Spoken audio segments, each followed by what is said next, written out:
encantaría poder contarles esta noche que lo peor ya pasó, como decía el venerable y ahora reaparecido expresidente Mauricio Macri. Estaba hablando de coronavirus, no de la situación económica de la Argentina, que esa siempre va peor. No.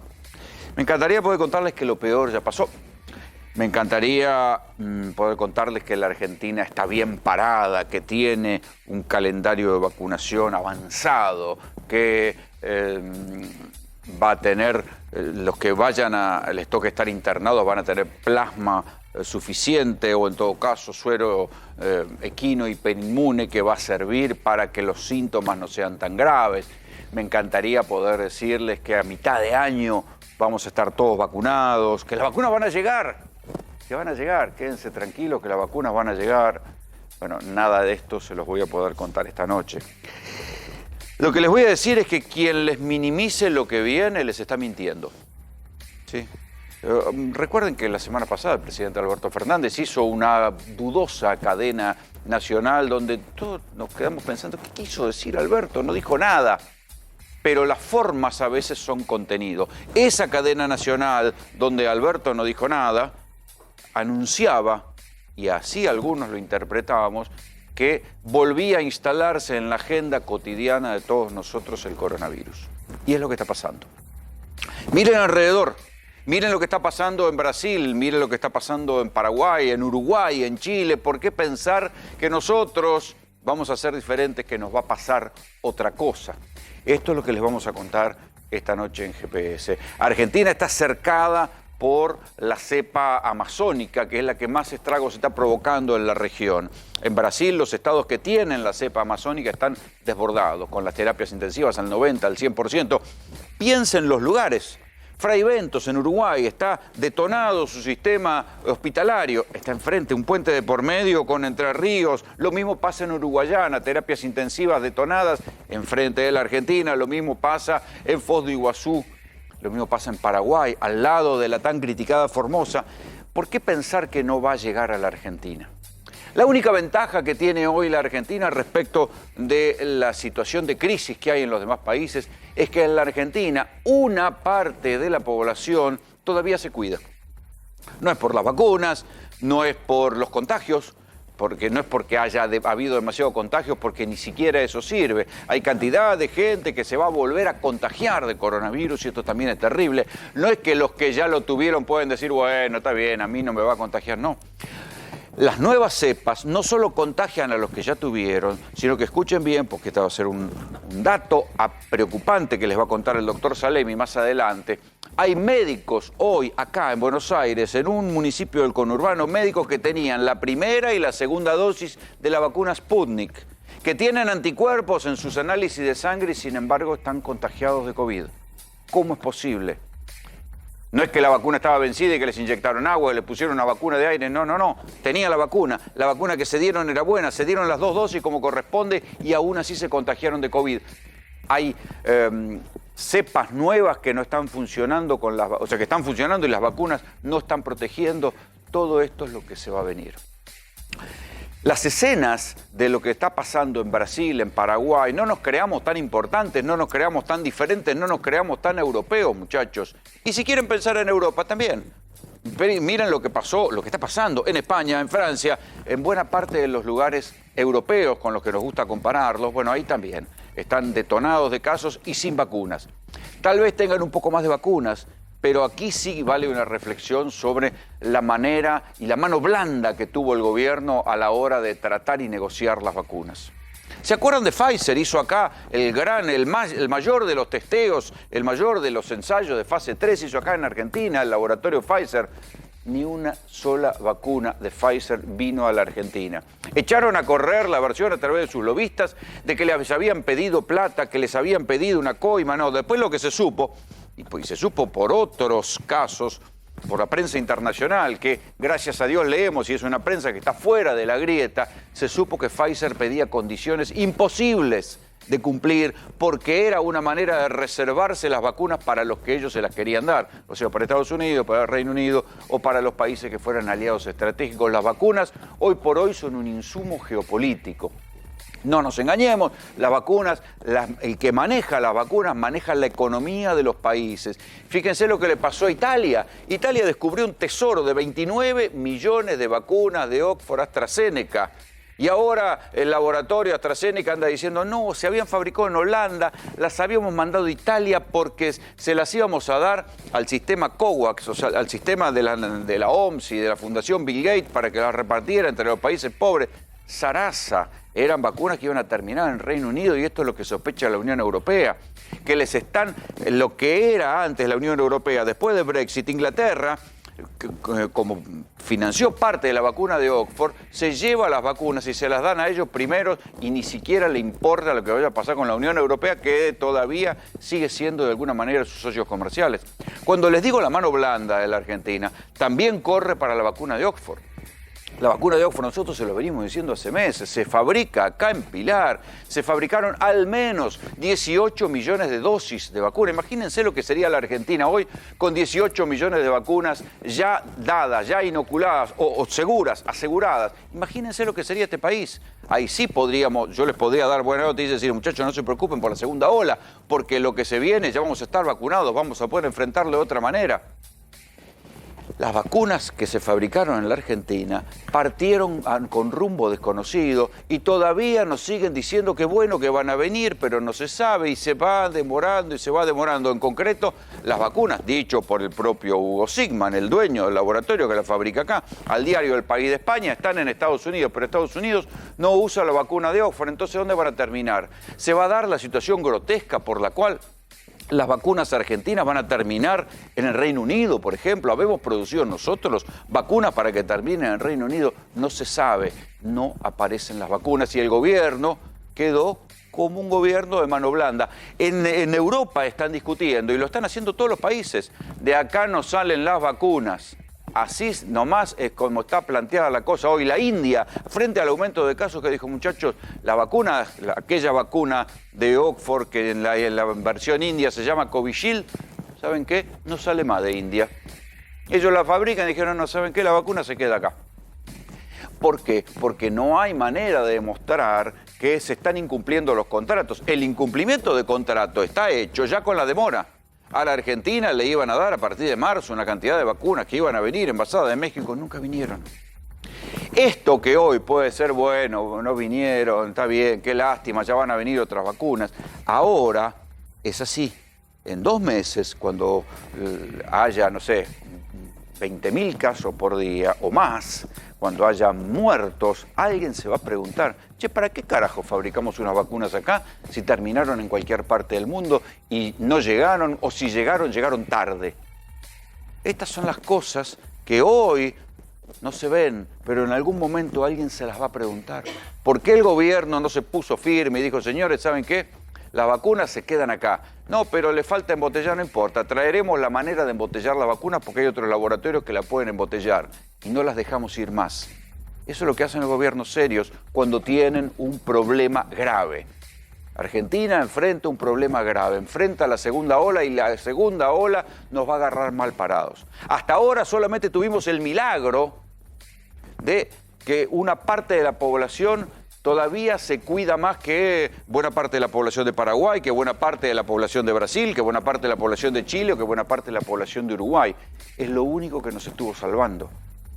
Pero no hay por qué pensar que la segunda ola, que está hackeando a todo alrededor nuestro en América Latina, que ha hackeado a Estados Unidos y que ha hackeado a Europa, no nos va a poner a nosotros contra las cuerdas. Me gustaría poder darles buenas noticias. Me gustaría poder decirles lo peor ya pasó, pero nada de esto es verdad. Lo que viene es muy jodido. Y hoy mismo los casos que la semana pasada estaban en 6.000 y después estaban en 8.000 y hoy están en 12.000. El doctor Salemi también les va a contar lo que ve él en las terapias intensivas, lo que ve él en las guardias, lo que se está viendo. Entonces prepárense para ver pibes contagiados, prepárense para ver terapias infantiles con casos de coronavirus, prepárense para ver gente joven que se muere sin saber por qué. Quien les diga otra cosa les está mintiendo y en esto también el gobierno está faltando a la verdad. porque no está diciendo. Claro, siempre aparece el asesor de imagen que te dice, no hay que dar malas noticias, mejor que la den los ministros. Lo que hace un líder es ponerse por delante de la situación y así, ¿saben qué? Lo que viene es una mala época y hay que cuidarse mucho. Pero claro, eso es traer malas noticias y la gente está afuera, en los bares, tomándose una cerveza. ¿Y cómo le vas a decir que se va a contagiar? Espera que se contagie. Y eso está mal. Es casi, les diría, negar la realidad o por lo menos venderla cambiada. Si sabemos que lo que viene va a ser parecido a lo que está pasando alrededor, lo único que puede hacer, honestamente, es avisarle, decirle, muchachos, cuídense, porque lo que viene es peligroso. Bienvenidos. Esto es GPS.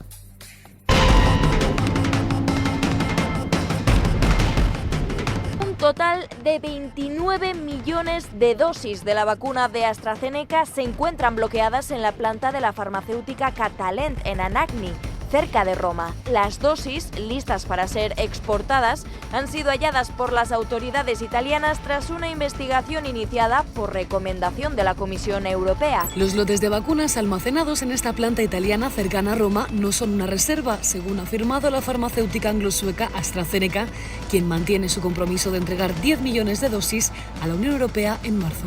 Son 3 veces más de las que se han entregado en nuestro territorio y no se están cumpliendo los acuerdos firmados con la Comisión Europea. Primera responsabilidad, por supuesto, del laboratorio. Segunda responsabilidad del gobierno de los Países Bajos, porque han salido de su territorio rumbo a Italia. Es evidente que la Unión Europea fracasó estrepitosamente en la negociación con las farmacéuticas que habían anunciado el desarrollo de vacunas contra el COVID.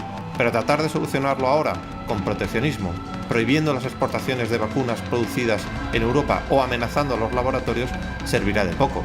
La Unión Europea ha habilitado a los países para retener envíos si no se están cumpliendo con los compromisos firmados. Recién hablábamos sobre lo que está pasando, el incremento de casos, la discusión sobre si la segunda ola ya llegó, está llegando, viene, es una discusión de borrachos, francamente. Lo cierto es que lo que se ve es el aumento de casos y vos lo ves también, Rodrigo, en lo que está pasando en las guardias, ¿no? Sí, la verdad que, Rolando, es llamativo, es notorio el incremento de las consultas pediátricas. Eso también... O sea, que ya está atacando a los pibes. Y hay un aumento de las consultas pediátricas en las guardias. ¿Sí? Eso es lo llamativo. Y obviamente que... Claro, en el listado de casos no se dice si es un pibe, si no es un pibe. No te da edad, pero eso después lo vamos a ver desglosado. Lo que sí es notorio es cómo se está empezando a incrementar el ingreso a las terapias intensivas, que viene de la mano con la cantidad de contagios. Más allá de que se hagan mayor cantidad de testeos,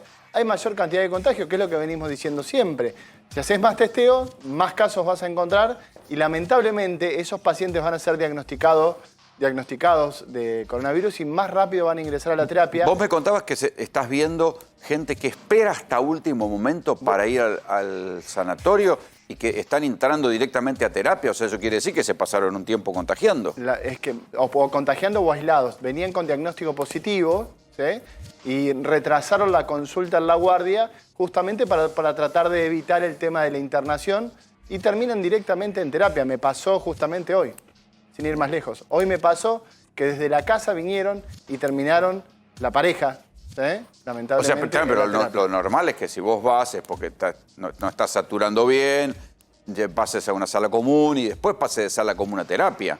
Eso sería lo común, lo que nosotros generalmente decimos que hay que consultar ante los síntomas, hacerse el testeo, pero lamentablemente la gente está esperando hasta último momento.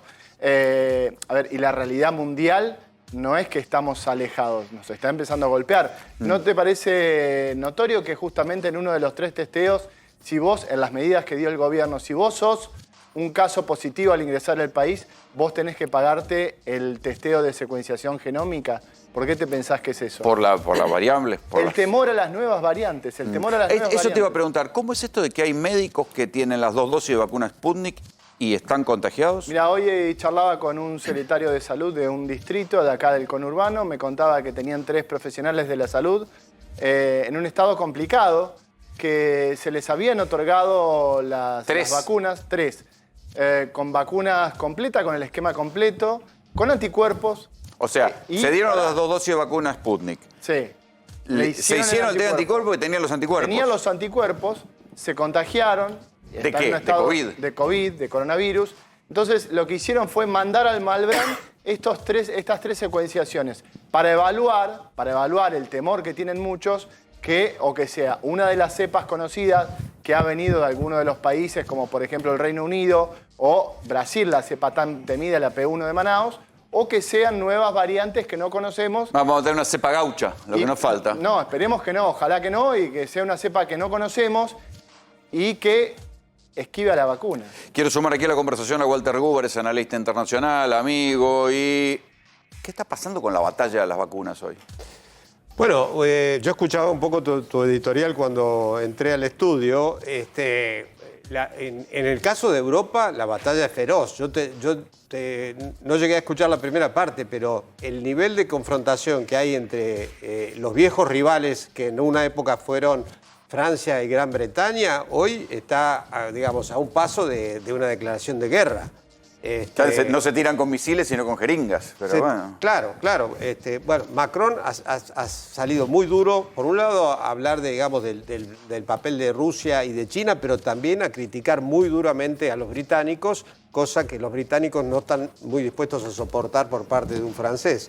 ¿Lograste entender qué fue lo que pasó con esas 29 millones de vacunas, casi 30 millones de vacunas que encontraron en Italia? Rolando, siempre que alguna cosa es escasa, hay un mercado negro para un bien que es escaso. A ver, digo, esto vos lo sabés bien, cualquiera que ha hecho un poco de periodismo de investigación lo sabe.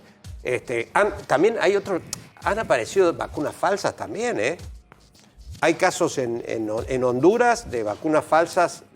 Bueno, ayer desmantelaron en Brasil una red que unos tipos que querían venderle al Estado brasileño, era una peli, era para hacer la gran estafa, le iban a vender al Estado brasileño no sé cuántos millones de vacunas falsas, de hecho, todo fraguado. Rolando, hay empresarios justamente en Brasil, en la zona de Santa Catarina, que se han vacunado, ellos y la familia, a un costo, de hecho salieron la folia, a un costo de $600 cada una de las dosis de Pfizer. ¿Y eran buenas? Sí, eran buenas, eran reales. Sí, $600 pagaban la dosis y tenían acceso a la vacuna. Empresarios y políticos de Santa Catarina, es una información de la Folia del día de hoy. O sea que ya se consigue, a $600 la vacuna en mercado negro. 600 reales, perdón. Reales porque fue en Brasil. Digamos, estamos digamos, el nivel... hoy la Cancillería Argentina sacó un muy buen informe internacional sobre la cantidad de vacunas que cada país compró y cuántas recibió. Sí. Y la verdad que es demoledor el informe. Están cagando a todo el mundo. Digamos, a todos de manera bastante pareja, te voy a decir, bastante democrática en el sentido que está todo perjudicado todo el mundo. Digamos, desde países periféricos hasta países centrales. Ahora, falta también yo creo que no hay una toma estamos un poco todos navegando en el Titanic y la orquesta sigue tocando en el sentido de que no hay conciencia de que, por ejemplo, va a haber que racionar las vacunas en el sentido de que la idea esta de utilizar la mayor cantidad de primeras dosis es de una manera elegante. Walter, de explicar, ¿te puedo agregar un dato a lo que estás diciendo? ¿Vos sabés cuál fue la empresa que más vacunas tenía concebidas para otorgar? Justamente eran 1.360 millones de dosis y la que más incumplió. ¿Cuál? AstraZeneca. Bueno, pero si yo no te... La anglo-sueca justamente con la que se asoció el gobierno para producirla acá. Claro, bueno, digamos, ahí hay una explicación técnica, digamos. La vacuna AstraZeneca tenía la supuesta ventaja, estamos hablando siempre de supuesto, o de lo que prometieron, de que estaba, por un lado, avalada por la Universidad de Oxford, por otro lado, se iba a fabricar a precio de costo. Y para recordar un poco la historia, porque si no, no entendemos nada, ¿por qué terminamos mandando la materia prima a México? El asunto fue así. Cuando la fundación de Bill y Melinda Gates recaudaron fondos para la vacuna de AstraZeneca Oxford, el magnate mexicano Carlos Slim dijo, yo pongo $40 millones, pero la vacuna se hace en América Latina.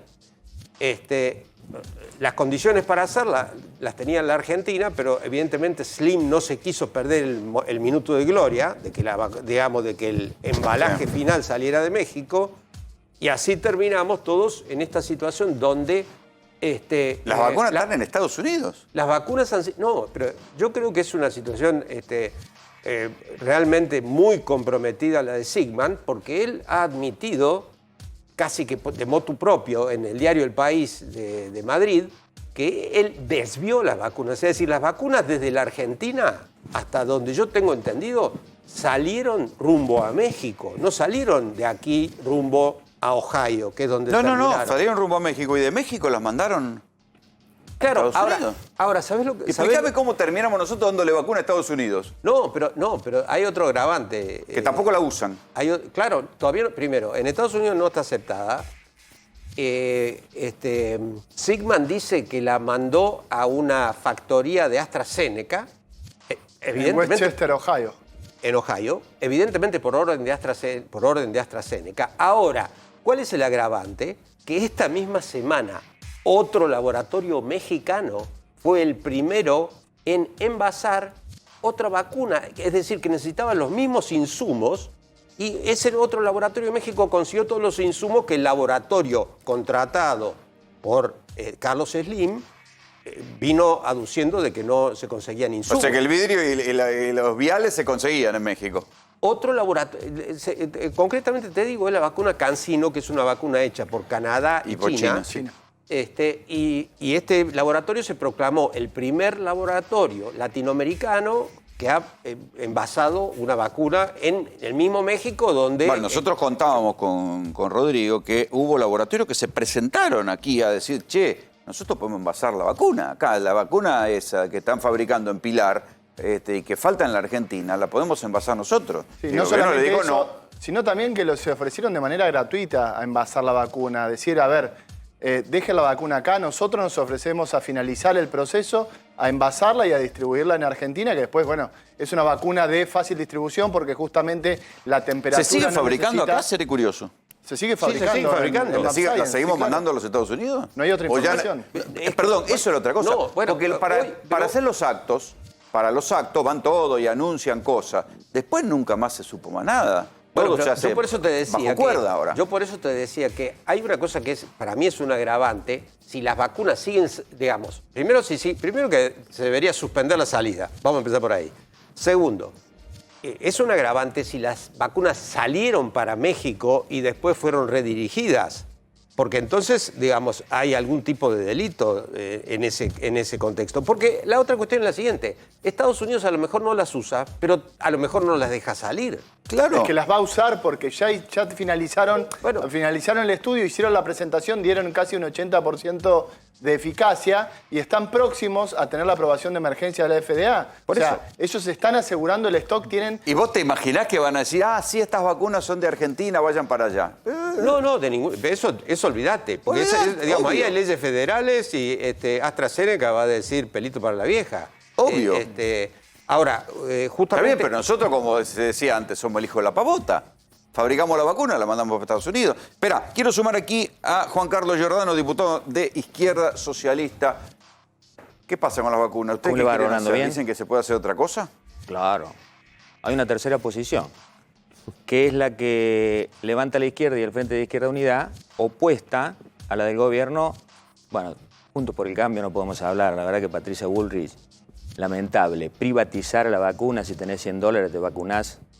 Deplorable. Pero vamos a lo del gobierno. Yo creo que el gobierno tiene una gran responsabilidad. Alberto Fernández. Alberto Fernández no ignora todo lo que está haciendo Sigman.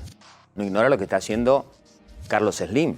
Él estuvo en México, estuvo en el laboratorio de Carlos Slim cuando salía. En el laboratorio Liomont. Que había millones de dosis producidas en Garín, provincia de Buenos Aires, en ese laboratorio. Y en ese laboratorio ya decían que no había envase, que no había insumos y todo lo demás. Entonces estamos presentando con... Perdón, disculpame una cosa, Giordano. Hay que agregar que el laboratorio ese tuvo 185 objeciones sanitarias. En una cloaca, en un laboratorio. Bueno, pero por eso, porque son unos delincuentes. ¿En qué sentido? Hay un negocio tripartito. Hugo Sigman, que es un millonario...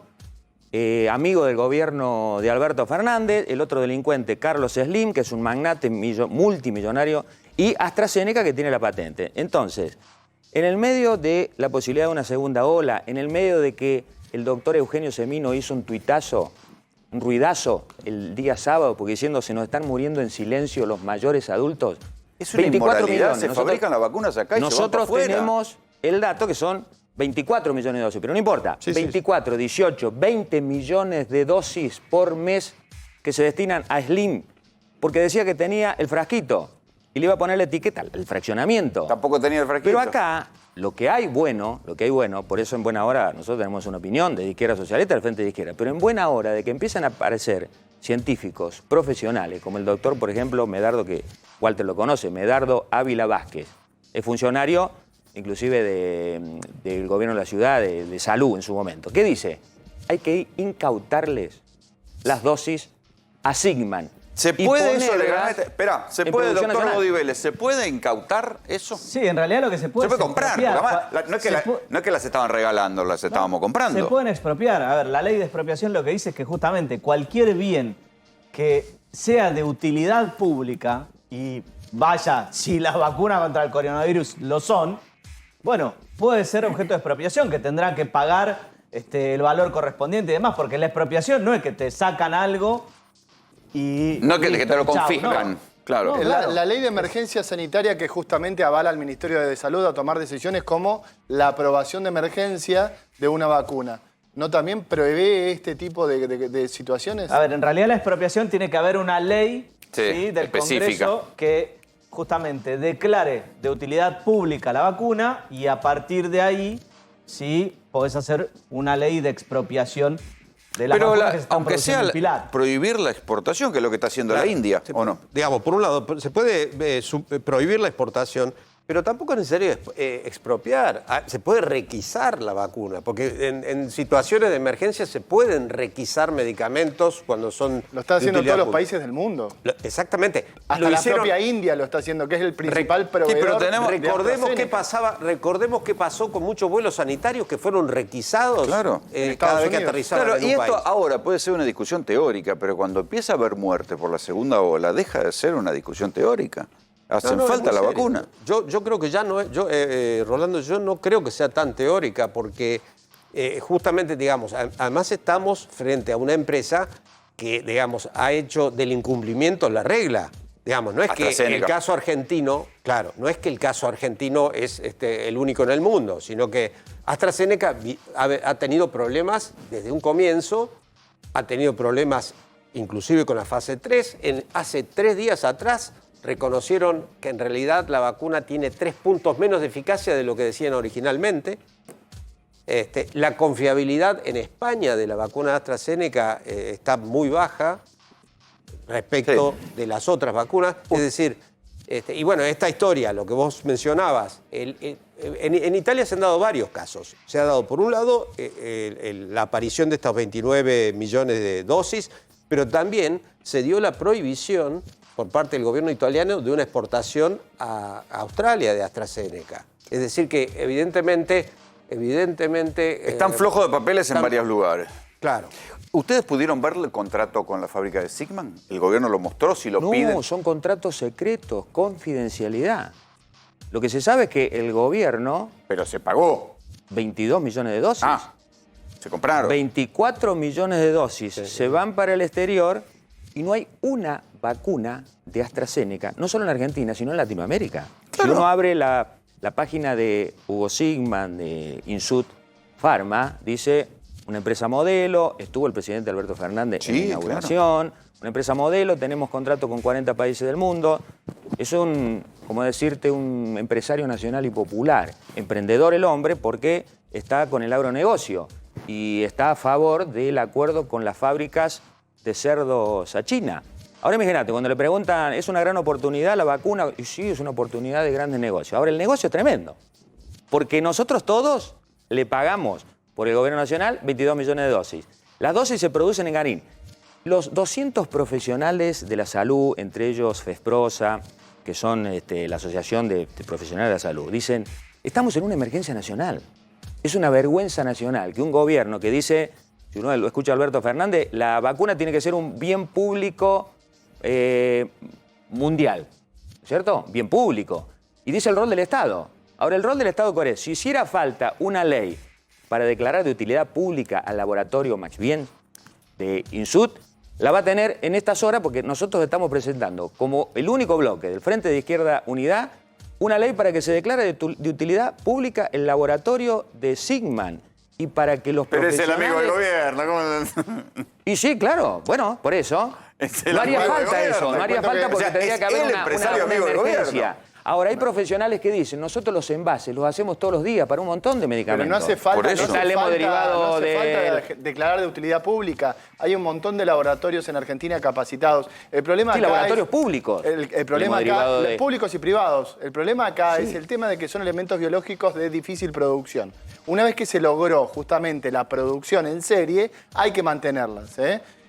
Vos decís que ya se pagaron las dosis, las 22 millones de dosis.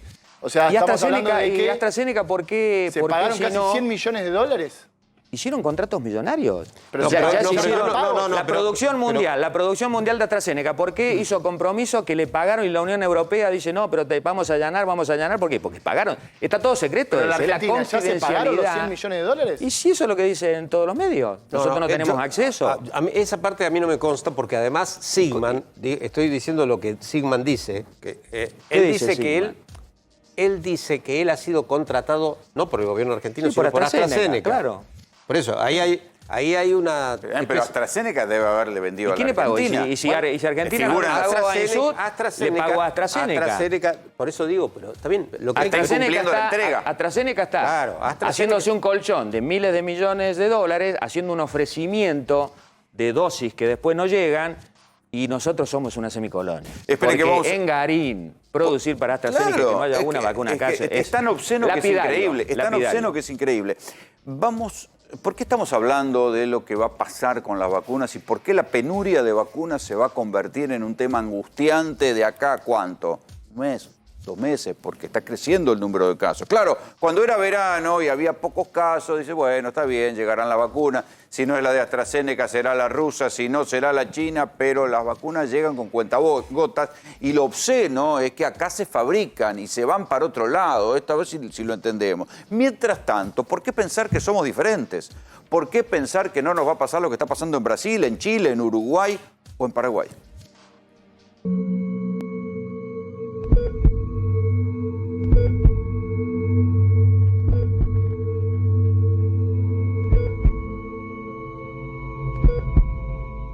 Paraguay atraviesa el momento más difícil de la pandemia. Los números siguen incrementándose día a día. Médicos y enfermeras exhaustos. Un año después de haber iniciado, la pandemia ha doblegado al sistema sanitario en Paraguay. Las unidades de cuidados intensivos del Hospital de Clínicas en la capital, Asunción, han llegado al límite de sus capacidades. En estos momentos estamos viviendo uno de los picos más importantes de toda la pandemia, con ocupación total de camas prácticamente en todo momento. Las camas de terapia intensiva se agotaron en Paraguay. Las autoridades informaron que el país alcanzó este fin de semana un 100% de ocupación, mientras se evalúa ampliar la capacidad de atención médica. Los insumos escasean ante la alta cifra de pacientes cuyos propios familiares a menudo deben asumir gastos que le corresponderían al Estado. Tenemos un 40% de positivo de los testeados diarios. El sistema sanitario altamente precario está con colapso del mismo, tanto a nivel público, previsional y privado. Son las condiciones en las que estaban siendo atendidos pacientes con COVID positivo aquí en el Hospital de Clínicas.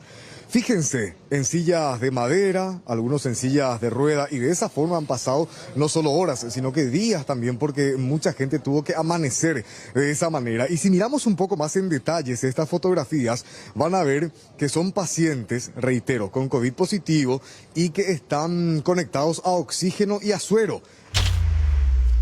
Hemos escuchado de todo en todo este año que llevamos lidiando con el coronavirus, pero pocas cosas tan duras y tan cercanas como las que nos llegan de Paraguay. Gente que tiene que transitar la enfermedad en un banco de madera, con un suero, y que se organizan donaciones populares de sillones. Escuchen esto, la gente dona sillones para los tipos que, como ese señor que ustedes están viendo ahí en el fondo, aquí detrás, está transitando la enfermedad, esperando una cama en los hospitales en Paraguay.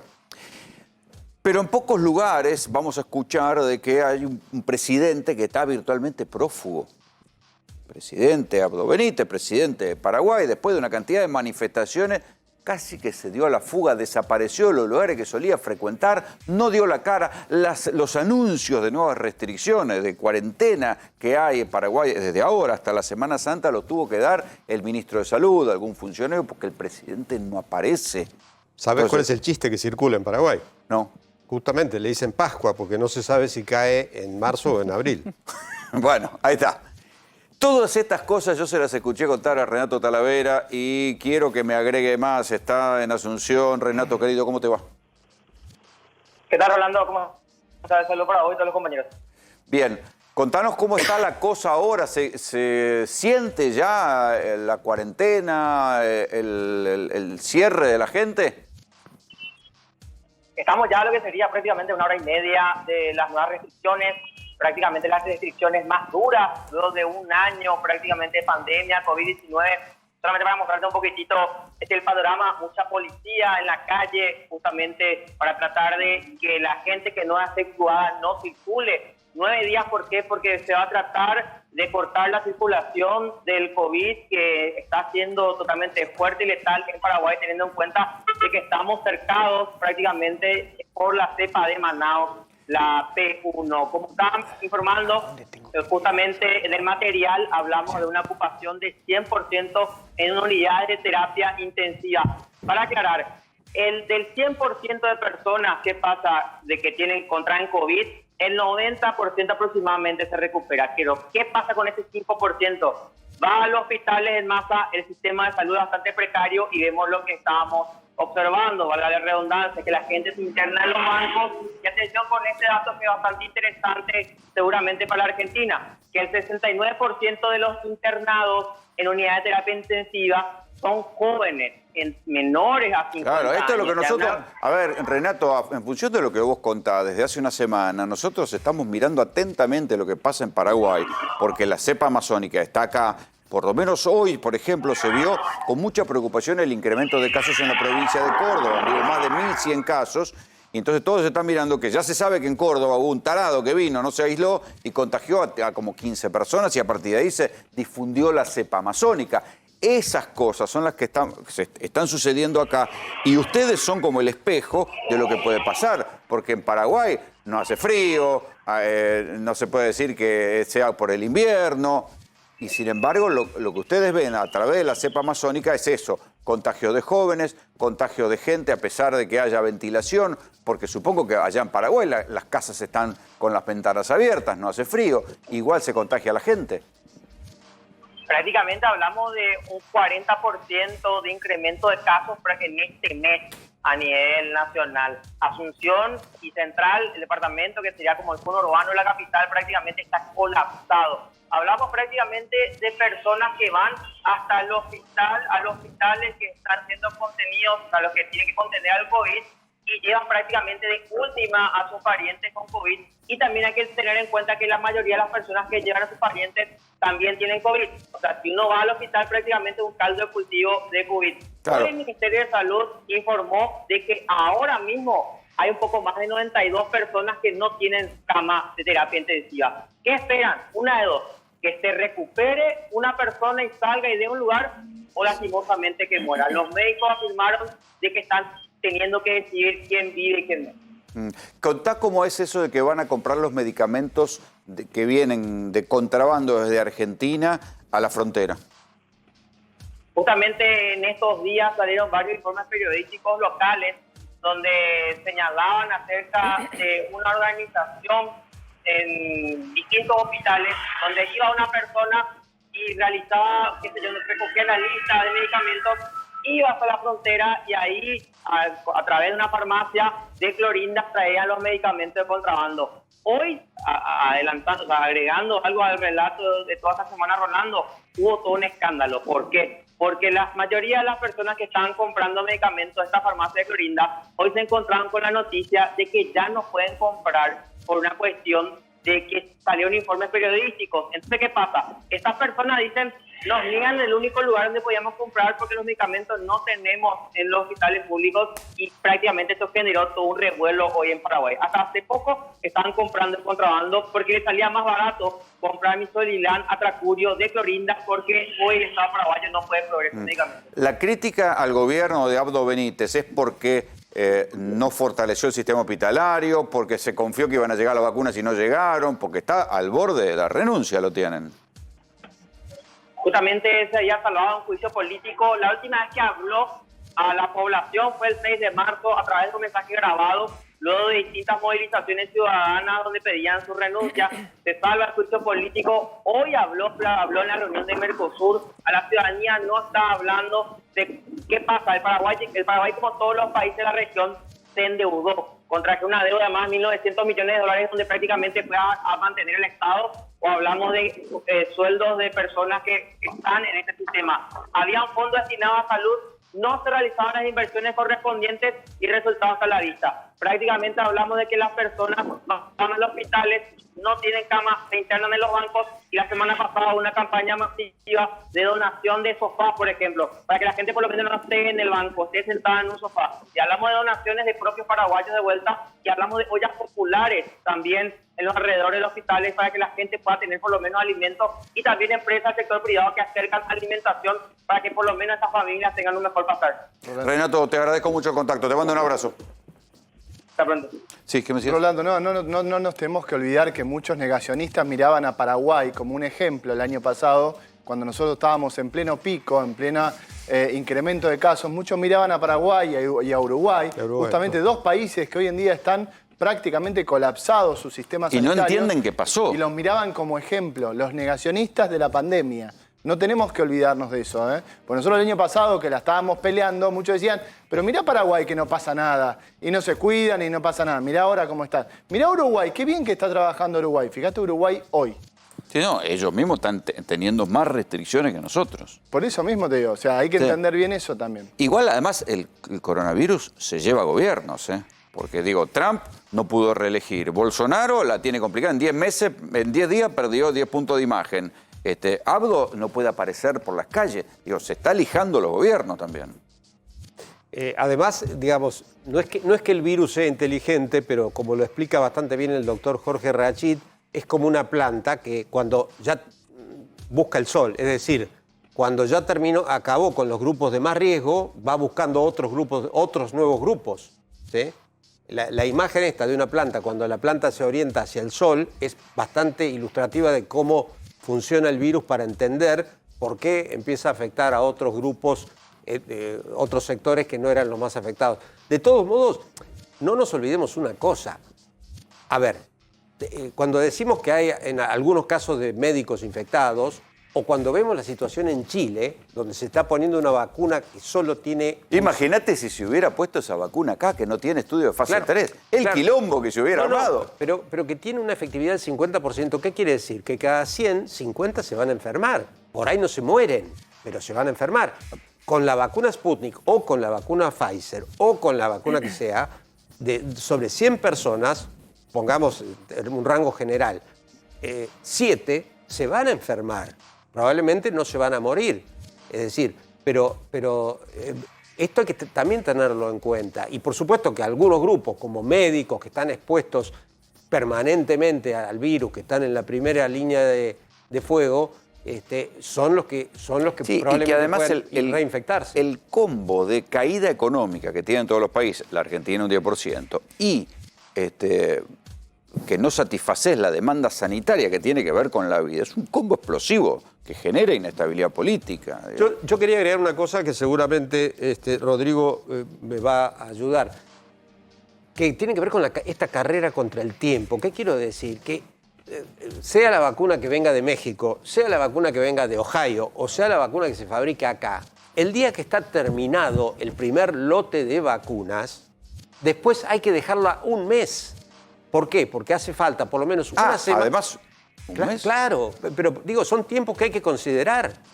Digamos, cuando está terminada hay que dejarla un mes. Primero para que se estabilice y después 3 semanas para hacer el control de calidad. Bueno, eso es algo que nosotros estábamos planteando, el tema de la farmacovigilancia. ¿Quién está en Argentina a cargo de la farmacovigilancia? No encontramos respuesta. La farmacovigilancia es, viene un lote, agarrás un frasquito ¿no se hace? y lo analizás. Yo no le encontré la respuesta. ¿Se aplican las vacunas? Yo lo busqué, el tema de quién está a cargo de la farmacovigilancia. Bueno, tenés una tarea para el hogar, diputado. ¿Quién está a cargo de la farmacovigilancia? A lo mejor ustedes se lo informan. Claro. Volviendo a lo que decís, es muy importante porque lo de Paraguay quiere decir que el pueblo paraguayo no le va a dar impunidad a los gobiernos que protegen el gran negocio capitalista que hay detrás de la vacuna. Todos los gobiernos apañan a las grandes multinacionales y a las farmacéuticas y dirigen la Organización Mundial de Comercio donde están las patentes. Y hoy no hay una producción mundial para inmunizar a la población mundial. Sí, porque no liberaron la patente. Porque no liberaron la patente. Lo dice el director de la Organización Mundial de la Salud, no de comercio. Sí, el comercio la dirige Estados Unidos, la Unión Europea, etc. Pero eso es muy lindo en el papel. ¿Sabe dónde está la patente? La tenemos acá en Pilar. Y tenemos el clon de la vacuna, la tenemos acá. No hace falta ir mucho a los papeles. Vamos y tenemos la vacuna producida en Argentina. Estoy de acuerdo 100% con vos. Lo que digo que a nivel mundial, la Organización Mundial de la Salud dice, si se liberaran las patentes, un montón de laboratorios que podrían y demás. Ahora, tenés toda la razón. Nosotros estamos produciendo el principio activo. Lo único que hay que hacer es fraccionar y poner en un frasquito. Entonces, el día lunes, el Frente de Izquierda va a hacer un acto en las puertas del laboratorio de Sigman diciendo, acá están las vacunas están en Garín, tienen que quedarse en nuestro país y el gobierno tiene que intervenir para declarar ese laboratorio de utilidad pública y impulsar una producción nacional. No solo para que la vacuna se quede en nuestro país, sino también para destinarla, con otros gobiernos que lo quieran impulsar, para Latinoamérica. Porque así como Estados Unidos se acaparó 1.300 millones de dosis, hay 130 países que no tienen una dosis. Muchachos, muchas gracias por venir. Le agradezco, gracias, Rolando. ¿Y quién apareció esta semana? Apareció Mauricio Macri, que está presentando un libro, entonces anduvo de gira en los programas donde no le preguntan demasiado, pero aún en los lugares donde no le preguntan demasiado, Macri dejó algunas definiciones interesantes y sobre todo sus preocupaciones. ¿No tiene miedo de ir preso? ¿Usted sabe que Cristina lo quiere preso? Sí, lo tengo clarísimo, pero estoy muy tranquilo. La verdad que podemos hablar de todos los errores que cometimos en economía, pero no de que este gobierno tuvo problemas de transparencia, al contrario. Parques eólicos, correo... Bueno, hablemos de eso. Hablemos. Son más de 200 causas. Está bien, pero son el cinismo de ellos que hablan del lawfare, complicadas. Me inventaron más de 200 causas, más de 200 que no surgen de licitaciones tramposas, donde el que perdió denuncia al que fue adjudicado. Son todas denuncias hechas por militancia de ellos con Tailade a la cabeza. ¿En qué quedaron esas denuncias o son denuncias militantes? Se lo vamos a preguntar al hombre a quien mencionó Macri, a Rodolfo Tailade, diputado nacional del Frente de Todos. Tailade, Graña le habla, ¿cómo le va? Hola Rolando, muy bien, buenas noches. A ver, ahí sí, ahí lo veo. Bueno, ¿en qué quedaron las denuncias? Porque Macri dice, bueno, son denuncias militantes que hizo Tailade. ¿En qué quedaron las denuncias contra Macri o van a quedar en la nada? Las denuncias contra Macri que hice yo están todas en trámite, están todas en plena investigación. Yo a propósito de la referencia que hizo Macri a mi trabajo, a mis denuncias, hice un repaso en las redes sociales de las denuncias que le hice a él personalmente, más allá de otros funcionarios, directamente a él. Hice un repaso son alrededor de 8 investigaciones que están en pleno trámite y en donde desde mi punto de vista hay suficiente prueba como para establecer la responsabilidad penal de él. Sí, ¿y pasarán por Comodoro Pío o van a quedar estancadas? Bueno, por ahora, a ver, la impunidad de Macri es histórica, Rolando, no es porque ahora fue presidente. Bueno, sí, la Corte Suprema lo absolvió por contrabando, esa la sabemos. Y mirá, estaba repasando desde el 82, cuando estatizó Cavallo la deuda privada de todos los grupos económicos estos, entre ellos el de Macri, hubo una investigación interna en el Central que terminaba en una denuncia penal. Esa investigación interna, ¿sabés quién la hizo? Carlos Melconian. La cerró, la archivó.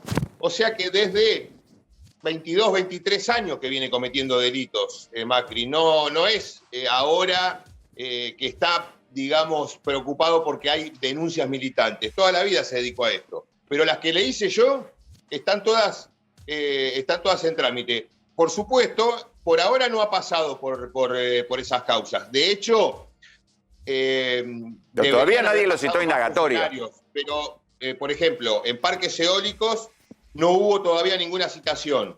Pero en peajes hubo indagatorias, hubo procesamientos, luego revocados, pero en pleno trámite. Espera. A él nunca lo citaron a indagatoria todavía, porque esto es la magia de Comodoro Pi, que es el freezer y el microondas. ¿Viste? Hasta que la descongelen puede terminar todo el mandato de Alberto. Sí, yo creo que no van a mover nada hasta que no pasen las elecciones. Bueno, puede ser, esa es un poco la lógica siempre de Comodoro Pi, por eso es tan importante reformarlo. Pero de todos modos, hay un punto, Rolando, en donde los jueces, digamos, el amor por Macri y por estos sectores de poder ceden frente a cuando está en riesgo su pellejo. Cuando una causa como parques eólicos o Correo Argentino desborda de prueba incriminante y el juez se hace el tonto, se expone a un riesgo grande, digamos, de que lo acusen de mal desempeño. Y no creo que nadie acompañe a Macri más allá de la puerta del cementerio. En el caso del Correo, ¿en qué punto está la cuestión que va directo a Macri? Bueno, está indagado. Porque hace 2 años. Ya sabemos que el grupo hizo todo lo posible para no agarpar, pero ¿en qué punto lleva a Macri directo? Bueno, yo quiero hablar de la causa penal. La parte, digamos, comercial está... Sí, es un laberinto, eso olvídate. En quiebra. Eso es un la laberinto. Parte penal está indagado Oscar Aguad. Hace 2 años que está indagado. Nunca le resolvieron la situación procesal. Bueno, pero ahí está bien, pero esto es lo que yo te digo. No. Aguad, que era ministro de Comunicaciones en aquel momento, que fue el que mandó a hacer un negocio ruinoso, como dijo la fiscal Boquín, hace 2 años está indagado y no lo procesaron. Parece joda. Bueno, la verdad que sí. La verdad que parece joda. Sobre todo cuando hay una pericia o un peritaje de la Corte, de la propia Oficina de Peritos de la Corte Suprema, que dice que efectivamente la hipótesis de Boquín es cierta, es decir, que en el acuerdo que estaba planteando, no solo que fue digamos, un análisis de Boquín, sino que fue ratificado en sede penal por especialistas, con lo cual está todo dado. Bueno, oye, yo me acuerdo, antes que ganara Alberto. El que le dio la orden a él. Antes que ganara Alberto, toda esta historia la contábamos en este programa e incluso nos preguntábamos, ¿por qué no le aplican a Aguad la doctrina Irursum? Porque acuérdate que a Aguad lo citan a indagatoria, no lo procesaron, pero citaron a indagatoria cuando todavía era ministro. Después finalmente creo que terminó declarando una vez que se había ido. Pero si le aplicaban la doctrina Irursum del poder residual, lo tenían que meter preso. Bueno, sí. Lo que pasa es que esa doctrina es un disparate. Yo, la verdad que defiendo la ley, la legalidad y no me interesa, digamos, generar ningún estado represivo de prisiones preventivas como ellos hicieron con nosotros. Lo que me interesa es que se investigue, que se establezcan las responsabilidades penales, que se haga un juicio oral como la gente y que salgan las condenas. Para eso, evidentemente, falta mucho, pero Rolando, igualmente me parece que falta menos para que empiece a dar algunas explicaciones en algunas causas. Lo que declaró en parques eólicos, porque ahí se mezcla la causa de parques eólicos, se mezcla con el libro, porque para mí el libro de Mariano Macri, el libro, sus confesiones con Santiago Donel, es como el revés de la trama del mundo Macri, el verdadero revés de la trama. Ahora todos se están desdiciendo y desdiciendo. ¿La causa parques eólicos vos ves que puede progresar? Mirá, la causa parques eólicos está absolutamente todo probado. Todo probado. Esa es la causa que para mí hay elementos suficientes para llamar a Macri. Lo que pasa es que todavía no llamaron ni siquiera a Aranguren, que fue el primero que generó o que posibilitó estos negocios. Aranguren me parece que tiene que ser convocado porque tengo entendido que en algún momento se negó a convalidar este tipo de operaciones hasta que vino una orden que le dijo que se acomode. Sí, pero en Comodoro Pi la mirada es que es un acuerdo de privados, entre privados, y no te extrañe que en algún momento salga un dictamen al respecto. es que, bueno, es lo que seguramente van a decir, pero la prueba es, en ese sentido, es contundente. De todos modos, todavía ahí hay algún camino que recorrer. Te cuento algo, me enteré de un fallo de la justicia en lo contencioso administrativo. No sé si vos recordarás, Rolando, que Poder Ciudadano, a través de un amparo, consiguió los registros de ingresos a la Casa Rosada del periodo de Macri, 2015-2019. Sí. Primero no se lo querían dar, después lo consiguió, a la Casa Rosada. Pero al mismo tiempo pidió los ingresos a Olivos. Y hace 10 días salió un fallo que ordena entregarle a Poder Ciudadano todos los registros de Olivos 2015-2019. Y ahí hubo reuniones en momentos claves para parques eólicos con personajes claves como futbolistas, exfutbolistas. Sí, estaba Tevez. Y ahí va a aparecer información interesante. A vos decís que de las reuniones del parque eólico que tenían que ver con Tevez, con Canilla, con todos estos, van a aparecer en el registro de las reuniones de Olivos, los llevaba Olivos. Así es. Iban ahí.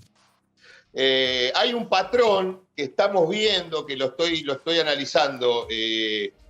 Todas las tardecitas, tipo 19:30, 20:30, hacía reuniones específicas por negocios que evidentemente eran negocios personales. Durante el día atendía la audiencia, digamos, general. Entonces ve que era mentira, que dormía todo el tiempo. No, no era mentira. No dormía. Pero vos sabés lo que hacían estos atorrantes. Todos los miércoles y los jueves, durante su mandato, a las 6, 7 de la tarde se juntaban a jugar al fútbol en Olivos. Todos los miércoles, o sea, los días de semana, 2 partidos de fútbol por semana, hacían en el gabinete. Se dedicaron a la joda 4 años. En Olivos hay ingresos de tenistas, de jugadores de pádel, el bridge, Carlos Menem, al lado de Macri, nada que ver, digamos. ¿Vos decís que se conocen los ingresos de la gente que iba a jugar al fútbol Olivos? ¿Son públicos? Sí, señor. Después te lo voy a pedir, van a ser divertidos eso. Te lo voy a dar, porque seguramente, ¿sabes qué? También puede interesarle a algunos de los socios dueños de este canal. Algunas reuniones de Olivos pueden ser interesantes también. A mí no me vas a encontrar ahí jugando al fútbol, seguro que no. Algunos, bueno, pero no, se juntaban a conspirar seguido ahí, Rodolfo, gracias. Va a estar bueno eso. Gracias por el contacto, te mando un abrazo. Bueno, chao, Rolando, un abrazo. Le quiero preguntar a Raúl Aragón, ¿qué opina de la reaparición en escena de Macri? ¿Un Macri casi candidato o no? No, Macri buscando la posibilidad de ser casi candidato, no la tiene. ¿Quiere candidato? Sí, no la tiene construida todavía, se ha quedado con un sector muy extremo.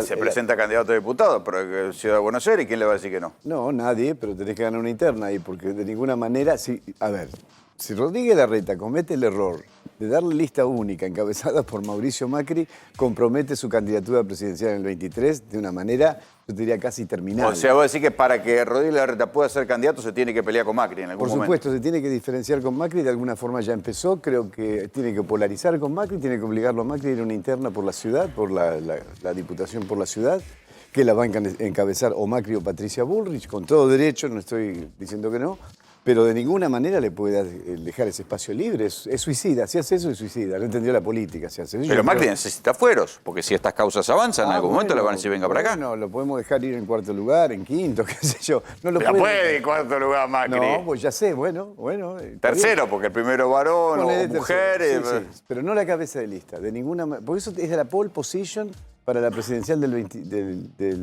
23, no lo puede hacer a eso. Pero habla como un candidato, Macri. Sí, y hace bien. Si yo fuera asesor de Macri, le diría, habla así, por supuesto, y decir esas mentiras que dijiste, exageraciones, acusa a este gobierno de la pérdida de trabajo, de puestos de trabajo. En el gobierno de él se perdieron cientos de miles de puestos de trabajo, pero parece que eso nunca pasó.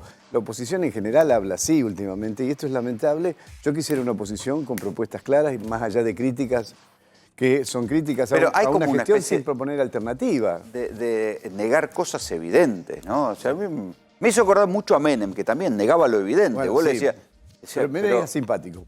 Claro, pero sí, te negaba lo evidente, Sí, te negaba sentabas lo y hablaba con muchos periodistas. Yo lo entrevisté varias veces. Sí, y le hablaba preguntaba con por algo y decía, ¿pero Mique que aumentó la pobreza? No, no aumentó la pobreza. Te la negaba, a cara de pichicho, sí. Bueno. Igual, pero- Rolo, perdón, no te olvides que la gestión de Cristina destruyó el INDEC cuando no le gustaban los números, como Claro, daban. eso es verdad. Entonces, o sea, lo hacen todos. Sí, no vamos a salvar a Cristina. Nobleza obliga. tampoco. ahí, No, tampoco, no, Cristina. No, por eso destruyó digo, el INDEC. a todos les gusta Hay que decir negar que lo que este lo que les gobierno hace mal. permitió la reconstrucción del INDEC con Marcos Labaña. Marcos Labaña es un buen director del INDEC, los números son creíbles, tienen reconocimiento internacional y eso es importantísimo porque un INDEC creíble es fundamental para todo, para el país. Antes de ir a hablar de economía, quiero que vean esta otra parte porque tiene que ver con nuestro próximo entrevistado. Libro con el que colaboró su hermano Mariano. ¿Qué tiene que decir de eso? Perdón. Bueno, Laura. eso tiene que ver con que las familias somos complejas. Mi padre es una persona tan capaz como complejo en las relaciones familiares y esto tiene que ver con esa relación con mi padre y con hijos que cada uno tomó su camino y son cosas difíciles de explicar a nivel familiar, dolorosas, pero claramente no. Nada de lo que se escribió ahí, ni siquiera mi hermano lo avala ahora, ¿no? Mi hermano dice que lo ¿Qué que hermano? escribió- ¿Mariano? ¿El propio Mariano? El propio Mariano le ha hecho una causa al periodista diciendo que él no había avalado ese libro. Ahora resulta que la confesión del hermano no avala el libro. No. Quieto, Aragón, quieto Pero es ahí. que es muy fuerte, yo no había escuchado esto, recién lo escuché, es muy fuerte. Primero, creo que una semana después que murió el padre dijo que el padre era un delincuente. ¿Te acordás? Sí. Bien.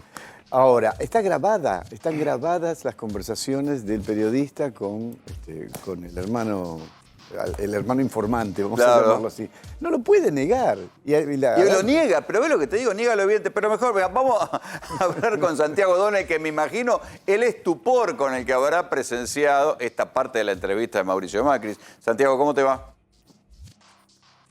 ¿Qué tal? ¿Cómo estás, Rolando?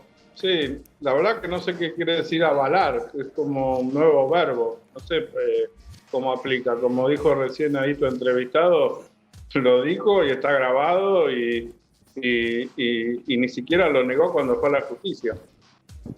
Claro, ahora yo siempre te pregunto esto porque no puedo creer la discusión sobre lo que están discutiendo los Macri. Vos lo tenés grabado a Mariano, ¿no? Estamos seguros. No sea cosa que un día se te borren las cintas o las tarjetas. Vos lo tenés grabado.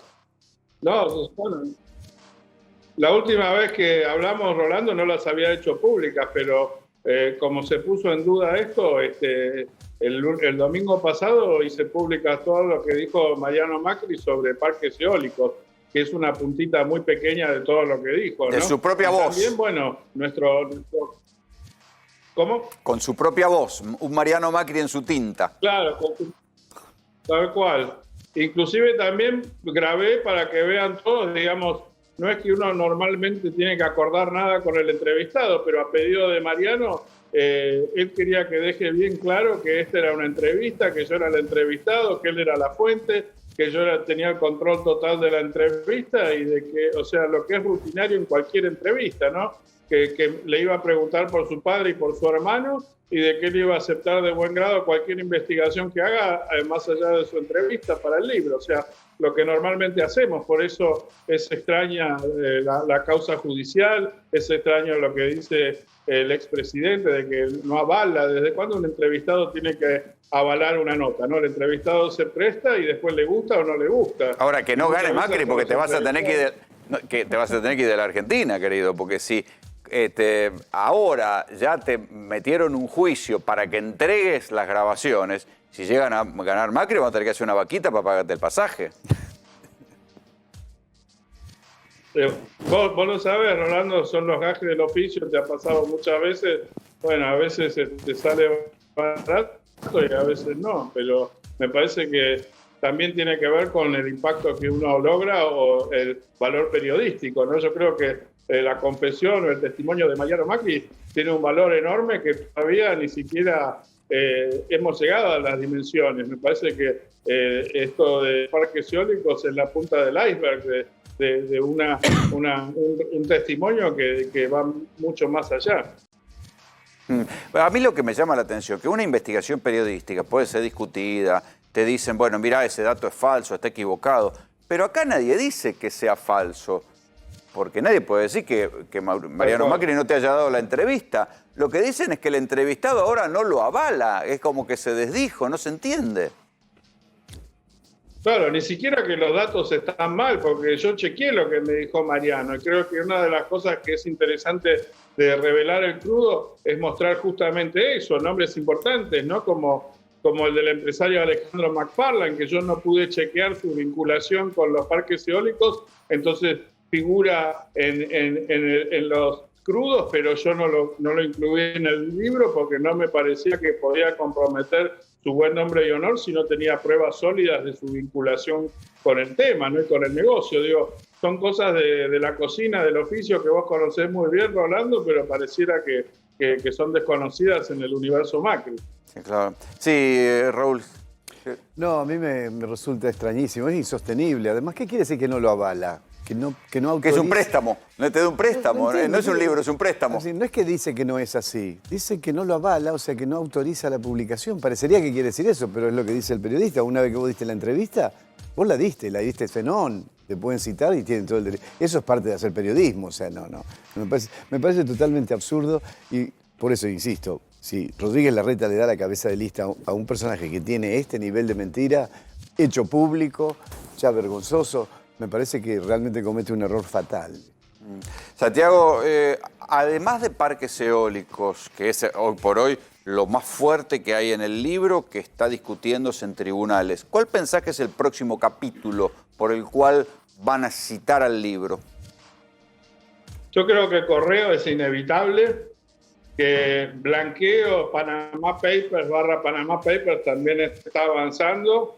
Me parece que a Bianca realmente hay muy buenos elementos, ¿viste? Ya te digo, él declara y hay documentación, digo, no que me lo declara a mí, lo declara la justicia y yo cito documentos de la justicia, donde Mariano Macri dice que los balances de SOCMA están pagadas todas las cuotas de la compra de Avianca y sin embargo el grupo SOCMA le hizo juicio a Avianca por $12 millones porque Avianca no le pagó ni un peso. Si a esto le sumamos que son los mismos empresarios, los de Avianca, que lo de MacAir o de las empresas de Macri, y que ya hay denuncias concretas de la autocompra, me parece que esta información, donde públicamente el grupo Macri le hace juicio millonario a Avianca por no pago y al mismo tiempo figura en los balances que está todo pago menos la última cuota, creo que son 11 de 12 cuotas, me parece que ahí también hay un lugar que la justicia podría mirar, ¿no? Sí. Y Autopistas del Sol también es un tema que me parece que está avanzando y que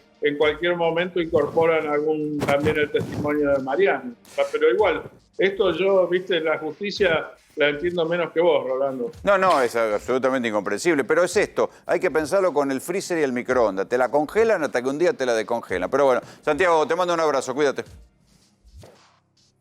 Igualmente, gracias, Rolando, un gusto. Macri hablando de populismo.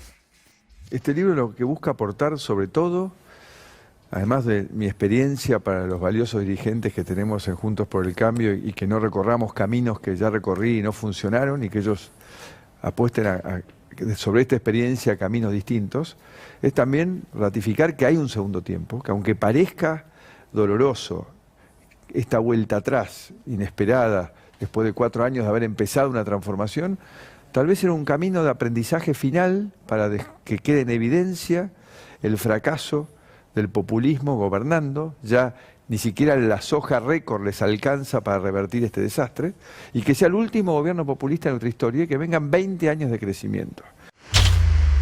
Es el discurso contra el populismo, que uno puede sacar la palabra populismo y poner peronismo. ¿Funciona electoralmente? ¿Pensás que funciona? A ver, estamos en un gobierno que se le cayó el 10% de la economía y está siendo cagada con la pandemia. Sí, yo creo que le funciona para un sector, obviamente no le funciona. Está bien, pero ¿se vuelven a ganar elecciones con eso? Porque ahora Macri tiene un pasado. Claro. Macri, Juntos por el Cambio tiene un pasado de fracaso en su gestión. Sí, pero la pregunta es, ¿puede ganar el liberalismo a lo Macri o alguna otra versión del liberalismo frente al populismo a lo Cristina / Alberto Fernández? Esa es la pregunta. Más saquemos la figura de Macri, porque yo creo que Macri no puede ganar. Yo creo que va a ganar el que domine la inflación. Y la pandemia. Son las dos variables. La pandemia es técnico, es un problema técnico. El problema político es la inflación en la Argentina. Sí, sí. Digo, Menem, ¿cuántas elecciones ganó sin inflación?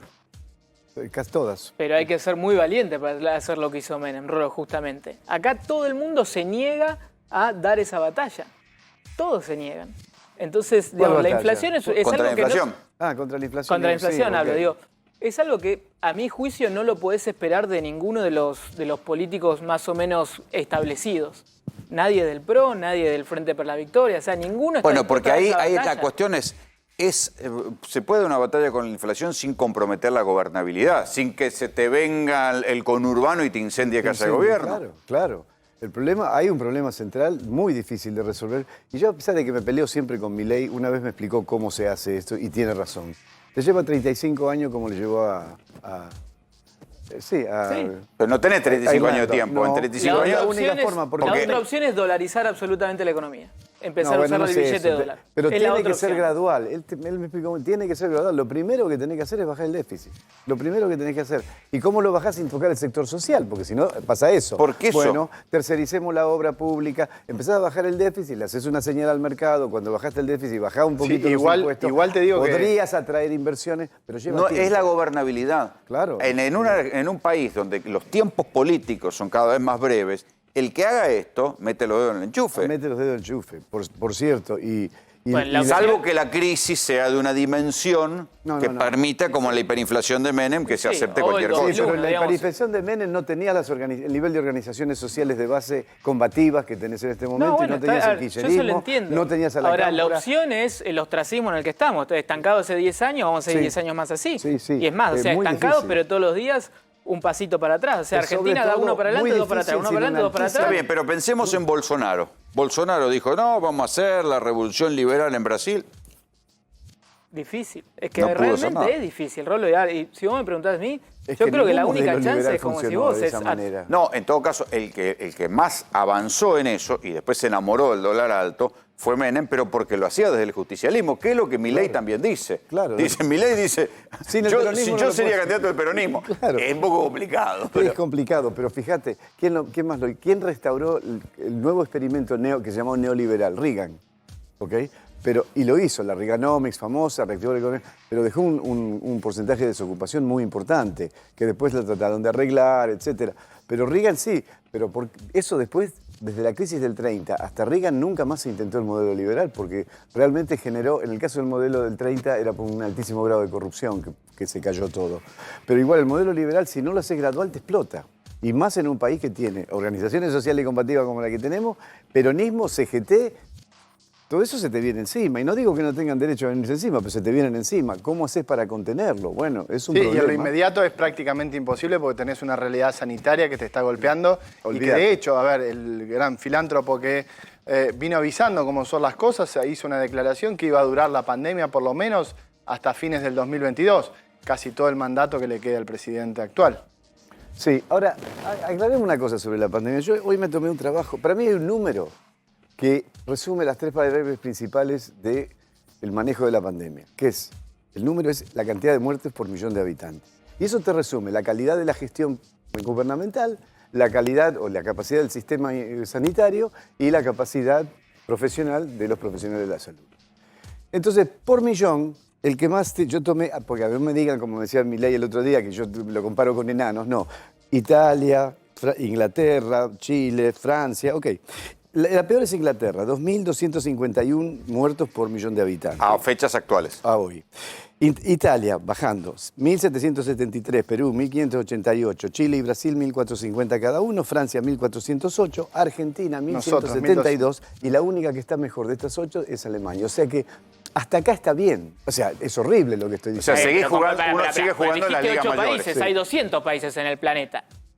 ¿Con qué lo querés comparar? No, digo, hay 200 países, vos pusiste 8. Pero ¿Dónde están los otros 192? ¿Mejor o peor que Argentina? No, la comparación es con España. Italia, o sea, no la es comparación es con Son España. 8 países, Misma vos tenés que tomar la población. muestra entera, no los 8 países que te dan bien.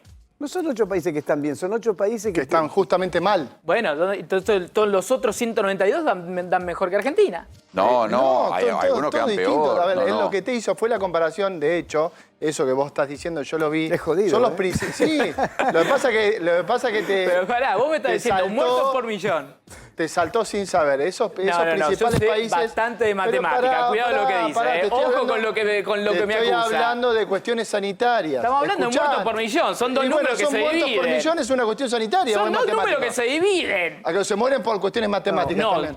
El dato muerto por millón es un cociente, son A sobre B. Por millón, pero yo lo que digo, vos tenés sanitaria, 8 países con muerto por millón, mayor Argentina, entonces 192 países con menos muerto por millón. No, son los y además hay una cosa, países. si yo quisiera buscar los 200 y pico de países, no encuentro la mitad porque no hay tanta información. ¿Entendés? Vos querés la muestra completa, no la encuentro.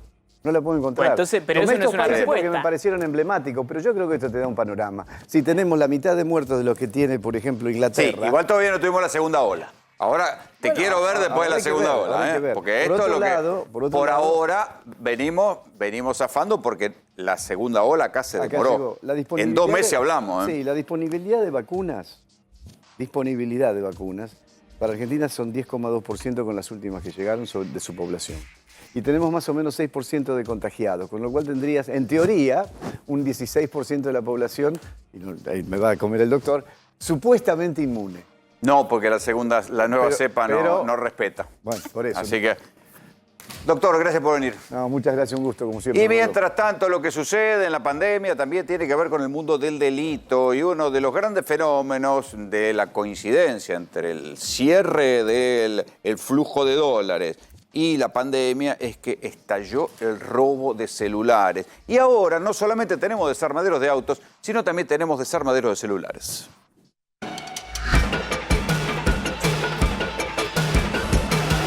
Nuestros detectives de la Dirección General de Lucha contra el Cibercrimen confluyeron en un proceso investigativo con un éxito de resultado en estos allanamientos en lo que es el robo, la comercialización y liberación para volverlos nuevamente al mercado de elementos de telefonía celular. Realmente nos encontramos ante laboratorios, netamente, que es donde se produce la maniobra de adulteración de estos celulares para poder salir al mercado nuevamente. Acá armaban y desarmaban celulares. Los ponían nuevamente en condiciones de usar utilizados, agregándoles los chips de cada una de las personas que venían a hacerse de un teléfono celular y obviamente volvían nuevamente a ponerse en el mercado. Y nosotros ponemos en balanza este piso. Realmente uno puede comprobar que hay distintos tipos de oficinas y que habitualmente se burlaban de las distintas inspecciones que los distintos organismos estatales vienen realizando. Hablamos de celulares de alta gama, tengamos en cuenta que por la diferencia cambiaria, cualquier celular hoy no sale menos de 15.000 pesos. Así que de ahí para arriba tenemos celulares de distintos modelos, pero de última tecnología, que son los más buscados para poder reinsertar en el mercado. Ya tendríamos 60 detenidos, con una participación comprobada en cada una de las facetas de esta maniobra. ¿Cuántos allanamientos se llevaron a cabo? Aproximadamente más de 60 allanamientos en esta galería, son 3 galerías y simultáneamente se están haciendo allanamientos en el conurbano bonaerense y en Capital sobre los domicilios de las personas a las cuales se les enrostra el robo original de cada uno de los elementos. Tenemos acá que investigar 2 puntas, desde la persona que hurta o roba el celular, viene, lo trae a este tipo de lugares y acá se produce el proceso de reconversión para poder sacarlo a la calle y poder utilizarlo en manera encubierta, vulnerando todas las medidas de seguridad. Muchos argentinos, sí, pero también tenemos muchos de nacionalidad peruana. Tenemos una galería entera, como es este caso, con locales que bajo una fachada legal de habilitación, pago de impuestos, etcétera, detrás de ella se esconde toda esta gavilla de delincuentes que es lo que la justicia y la policía, haciendo prevención día a día, se encarga de desbaratar. Es desalentar a la comercialización fácil y veloz, como hoy lo estábamos reseñando, de quienes quieren venir a buscar un celular de origen ilícito.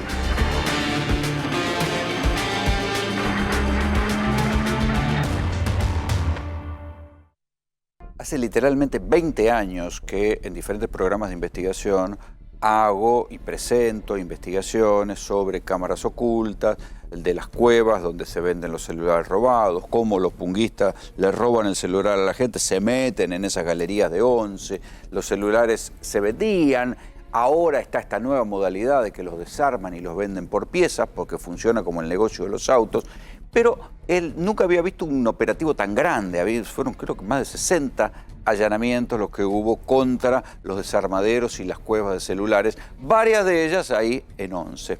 Y Juan Carlos Hernández es el comisario general, jefe de la Policía Federal Argentina, y le agradezco que haya venido. ¿Estuvo ahí en los allanamientos? Sí, estuvimos prácticamente todo el día, fundamentalmente para acompañar a todos los detectives y a todas las unidades de Policía Federal Argentina que, por la magnitud que tuvo esa etapa final de concreción de una investigación de mucho tiempo, de más de un año, prácticamente un año y medio, teníamos que estar no solamente acompañando, sino generando acciones, porque estuvimos prácticamente todos los oficiales que teníamos algún grado de implicancia como para mejorar la coordinación. Porque claro, obviamente... Ahora, es increíble, porque todos sabemos que las galerías funcionan así, todos sabemos que los celulares se van a vender así, pero había como un obstáculo para que no se pudiera, que es un problema de ley, porque cuando van y asaltan un blindado, en general los encuentran rápido. No es que una banda que roba blindados o que asalta bancos dura mucho tiempo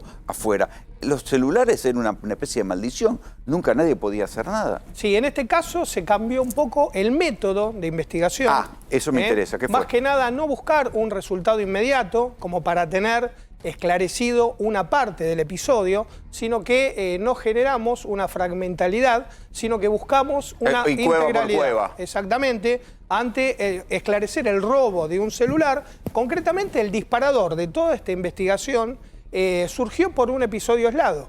El robo modalidad arrebato de un celular que fue denunciado, se inicia una investigación particular, como en la mayoría de los casos, y ahí se disparó lo que es la geolocalización.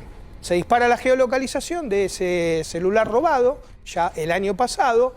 Y empezaron a subir. Y ahí empezó, a ver, entonces, ¿cuál era la modalidad de investigación? Ir sobre ese celular y generar una acción sobre ese episodio aislado. ¿Y qué había arriba del punguista? Y bueno, el que lo compre. ¿Y qué hay arriba? Bueno, obviamente, es lo que se hizo, que no se pudo, es imposible hacerlo de la noche a la mañana. Entonces había que tener un poco de paciencia. El investigador requiere de la paciencia, requiere del método y el método adecuado. También tuvimos un apoyo realmente sustancial de la jueza en lo criminal María Alejandra Provítola, donde ella entendió esta problemática que había que esperar. ¿Sí?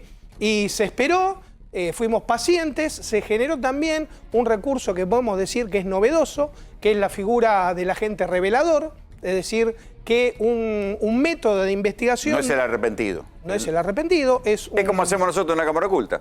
Bueno, por eso, Más o menos. Blanqueado, con un seguimiento era un judicial. Infiltrado. No era un infiltrado porque el infiltrado tiene una característica distinta, que es la permanencia y un rol definido y que lo conocen en una organización delictiva porque está metido adentro.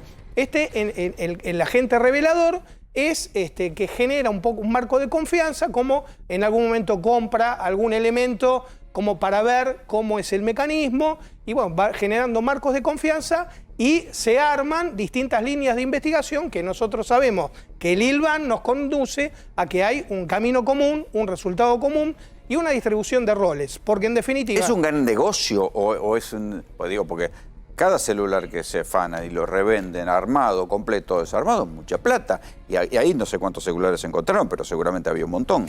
Muchos celulares de distintas gamas, razón por la cual había para todos los bolsillos, ¿sí?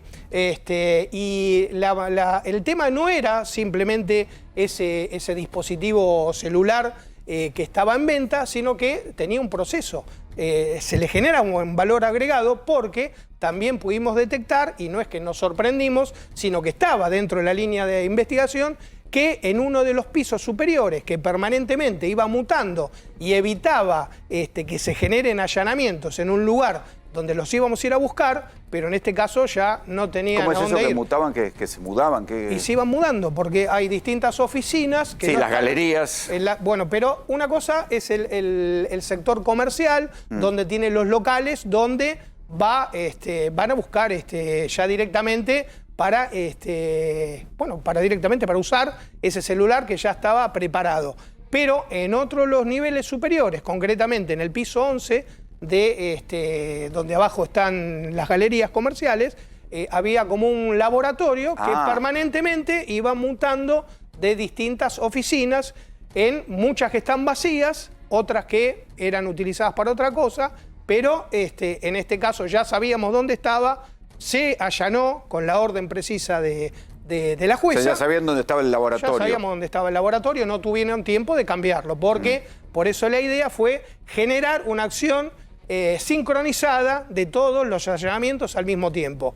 A los comerciantes, a los arrebatadores en sus casas, a los que hacían la faz técnica en el laboratorio, en el lugar donde hacían esa tarea, que evitaban la posibilidad de que sean geolocalizados y hacían una situación que les permitía que el email de cada uno de los teléfonos, que cuando eran robados el titular de ese dispositivo lo denunciaba, la compañía telefónica prestadora de ese servicio, bueno, lo anulaba, lo ponía en banda negativa, y estos tenían un software y en algunos casos un hardware que le cambiaba el número.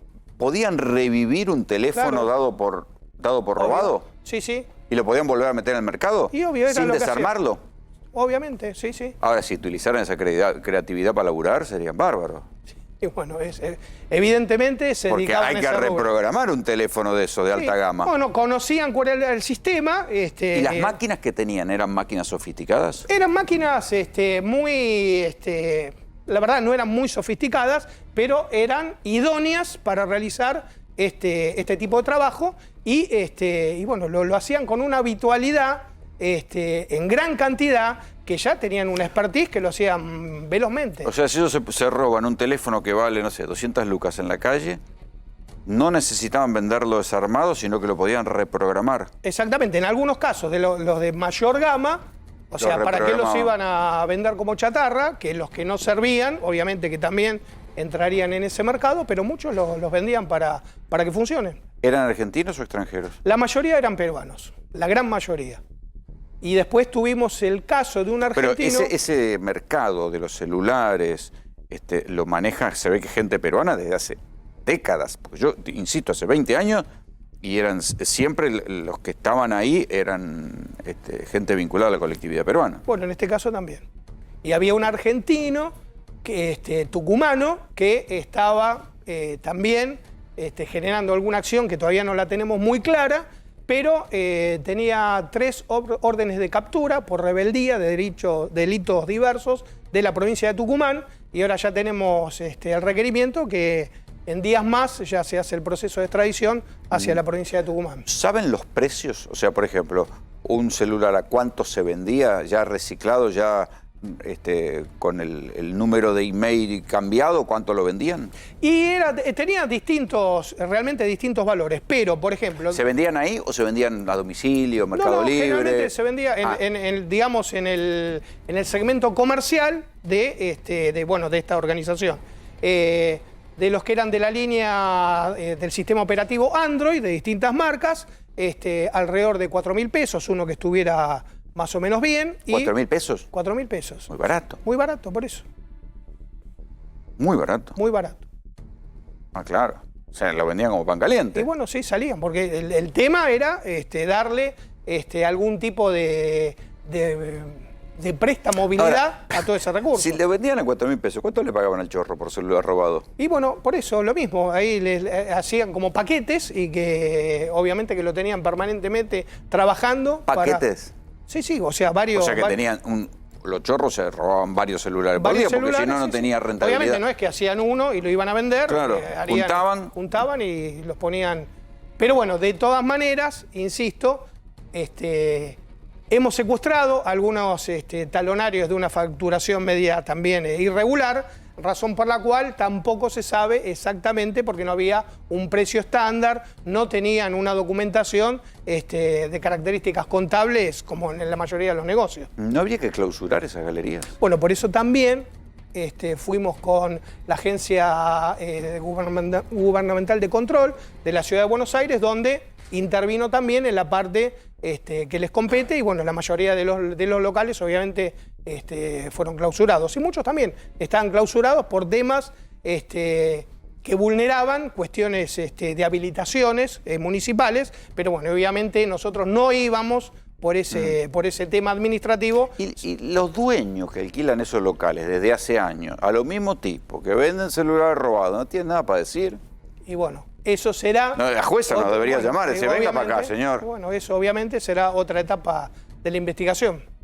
Porque además, así como hay galerías que venden, hay casas tomadas que venden droga. Nos hemos cansado de hacer esa nota, porque todo eso es en el radio de 4 cuadras. Sí, exacto. Sí, la mayoría de los allanamientos que se hicieron en la misma cuadra, en 3 galerías, y ahí circundantes también 2 o 3 propiedades que bueno, entre el mismo día de los allanamientos principales y el día subsiguiente, ahí terminamos de terminar todas estas medidas. ¿Por qué la jueza llama a la Policía Federal? Inicialmente en una investigación que la jueza entendió de que había una organización criminal. ¿Sí? O sea, no solamente... Pues es una jueza de la ciudad, podría utilizar policía de la ciudad. Es una jueza nacional, obviamente, es una criminal de instrucción, asentada en la ciudad. Pero no es un juez federal. No es un juez federal, pero la jueza, y entiendo que a buen criterio, vio que no era un episodio aislado, lo relacionó con una organización criminal donde había roles definidos, como después lo pudimos comprobar. Sí. Lo pudimos comprobar. Y eso obviamente habilitó a generar los mecanismos de investigación de que, bueno, muchas veces Policía Federal, a través de la Superintendencia de Investigaciones Federales y concretamente con lo que es nuestra nueva dirección de lucha contra el cibercrimen, que, bueno, ponemos todos los recursos, no solamente tecnológicos, sino la expertise de nuestros detectives para generar el trabajo de laboratorio, de gabinete, de análisis tecnológico, y es fundamental el trabajo en la calle del personal policial haciendo su tarea. Bueno, que además en el último tiempo los delitos, obviamente están los delitos callejeros, ya sabemos de qué hablamos, motochorro, pero hay una nueva gama de delitos que tiene que ver con esto, con los celulares, con las estafas en internet, que supongo que será para la policía del futuro también. Bueno, eso está totalmente en alza, lo vimos a propósito de... Las estafas sí, obviamente. La rosa de la felicidad y todas estas cosas, ¿viste? Siempre ahí. Están a la orden del día, con nuevas modalidades, porque quienes se dedican al mundo delictivo son sumamente creativos y nosotros no podemos quedarnos a la saga. Tenemos que estar siempre anticipándonos y generar la tecnología que nos permita contrarrestarla. ¿Se facturaban mucho estos muchachos? Y la verdad que vivían, dentro de todo, vivían bien, ¿sí? No vivían al día, y se nota que tenían una habitualidad donde todos sus recursos los obtenían a través de este mercado. ¿Sacaban la plata para afuera? Porque una de las cosas que se vio con las bandas de narcos extranjeros es que mandan la plata para afuera. Eso no lo tenemos acreditados. Es muy probable que no sea en gran cantidad de divisas que vayan para afuera con este mercado, pero sí permitía generar todo un mecanismo que se alimentaba desde el robo arrebato de los celulares y vuelta a comercializarlo, previo paso de generar una liberación tecnológica que los permita volver a colocar en el mercado. Es un delito que le pega a todo el mundo. Y le pega a todo el mundo. Todo, quien más, quien menos, le han robado el celular alguna vez. Es así. Ahora son la bicicleta, pero también. Pero el celular, ¿viste? Es lo que más genera la sensación de inseguridad cotidiana. Y estos tipos tenían desde hace años una organización armada. Sí. Por eso, dar este golpe así integral, de sacar, digamos, del mercado a esta posibilidad, del mercado legal obviamente, esta posibilidad de que se generen todos estos sistemas que permitían el inicio de un robo, con las consecuencias que todos sabemos, ¿sí? Y que vimos hasta en días muy cercanos. Vuelta a vuelta matan a alguien. Obviamente. Digo. Ahora esto es un lugar donde no lo van a tener, van a estar muy cuidadosos. Antes de volver a abrir, usted dice que antes de volver a abrir uno de estos locales ahí de Cueva del Celular, ¿lo van a pensar? No solamente eso, sino que van a estar muy atentos de que ahora no estamos solamente preocupados en analizar el caso individual, sino que con un poco de paciencia, obviamente, los vamos a meter en la cárcel. No me deprima, ¿quedaron presos? Quedaron presos, sí. ¿No van a salir en día a día? Los tenemos en la alcaldía de ¿Acusación es Madariaga. consistente? O sea, Bueno, obviamente, porque sí, es siempre consistente. después parece que si no tenía el arma y justo era el robo y no tenía un arma de fuego y qué sé yo, se consideran delito menor y salen. No, se trabajó a conciencia Como para que no salgan. armar la prueba. Para armar la prueba. Obviamente que después está en el resort de la justicia, bueno, ver los caminos que corresponden a la situación procesal de cada uno, pero hasta el día de ahora, en este momento, están todos de la misma manera que salieron de la galería y de las casas, quienes eran los que se dedicaban a la reventa. A los pungas se fueron a buscar Sí, las obvio, casas. los fuimos a buscar a las casas. Y en estos tiempos donde todos hablan por WhatsApp y el WhatsApp no se puede pinchar, ¿cómo hacen para encontrarlos? Si no lo dan por teléfono. Bueno, porque hay que hacer un mix en la investigación que no solamente tiene que ser a través de las intervenciones telefónicas, que sí, obviamente que las teníamos dispuestas y las teníamos realizadas. Pues ya nadie habla por teléfono. Bueno, por eso, pero en algunos casos sí. Hay que encontrar el teléfono y ver los Pero, audios. pero también está la sagacidad de quien maneja esa causa, de entender cómo está avanzando esta situación en cada uno de los protagonistas, con el trabajo de campo, con las vigilancias que estaban dispuestas y también, como le comenté, con la figura del agente revelador, quien estaba ahí inmiscuido en esta situación. Y bueno, y obviamente que nos traía la información y es evidente que fue precisa. Ojalá que sirva para que se roben menos celulares por acá. Y bueno, esa es la idea. Gracias, muchas gracias por venir. No, por favor, gracias a ustedes. El doctor Juan Pablo Godoy Vélez, ¿qué nos trae? A ver. Bueno, justamente, hablando de asociaciones ilícitas, el Colegio de Abogados otra vez fracasa en su... Tus intento de amigos, los que te lawfare. perseguían, te habían denunciado. ¿Qué pasó ahora? Bueno, de la denuncia salió el sobreseimiento en primera instancia, salió en cámara. Recordemos que decían que habíamos vandalizado la puerta del colegio. Hay cámaras por todos lados, entre toda la prueba que se produjo durante la investigación, que muestran que solamente 2 personas que no conozco, pero que presumo son colegas, golpeaban con la palma de su mano una persiana qué metálica que vándalos. te imaginás que lejos estuvo de romperse. Pero además también tenés el operativo policial que decía que la manifestación se produjo sin incidentes y incluso llegó a declarar uno de los empleados de seguridad del colegio que también dijo que no pasó nada, ¿sí? Bueno, pero además también para que el tema lo tratara la justicia federal hicieron la denuncia por violación de la cuarentena. La realidad es que todas las personas que estaban ahí habían pedido los correspondientes permisos, todo el mundo mantuvo la distancia social, usó el barbijo y esto es lo que en un punto también la justicia terminó diciendo. Salió el tiro por la culata porque lo que hicieron fue, de alguna manera, plantear en tribunales si se podía alguien o no manifestar y ejercer un Bueno, derecho qué gana de perder constitucional. el tiempo por una protesta, Dios mío. Y ahora fueron a casación planteando, bueno, no sé, irregularidades en la sentencia, qué sé yo, otra vez. Qué gana hacer perder el tiro tiempo. por la culata. Van a ir a la corte, seguro. Qué seguro. gana hacer perder el tiempo. El que definitivamente no tiene mucha suerte con los funcionarios es el intendente de La Plata, Julio Garro. Tenía trabajando Don Orem como secretaria de protección a la víctima. A Carolina Píparo, cuyo esposo está preso por haber atropellado a 2 víctimas, o sea, 2 motoqueros que lo confundieron con motochorro, les pasaron por encima con el auto y lo dejaron tirados. Píparo no renunció, sigue siendo ahí, creo que pidió licencia por ahí, pese a que dejaron tirados a los motoqueros. Pero esta otra joyita es el subsecretario de Proyectos Especiales de la Municipalidad de La Plata, ¿sí? Un señor que, en lugar de reconocer que Estela Carlotto es una personalidad ilustre en la ciudad de La Plata, no tuvo mejor idea que tuitear a esta inmundicia, no la puedo ver, ¿sí?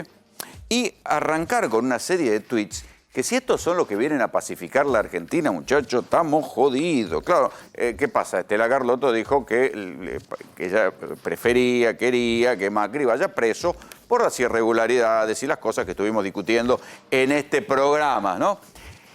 El señor se llama Mauro Palumo, subsecretario de Proyectos Especiales de la Municipalidad de La Plata, que será... Y escribió cosas tales de Carlotto, como que es cómplice de delincuentes, criminales y pone bombas, cara dura, sinvergüenza.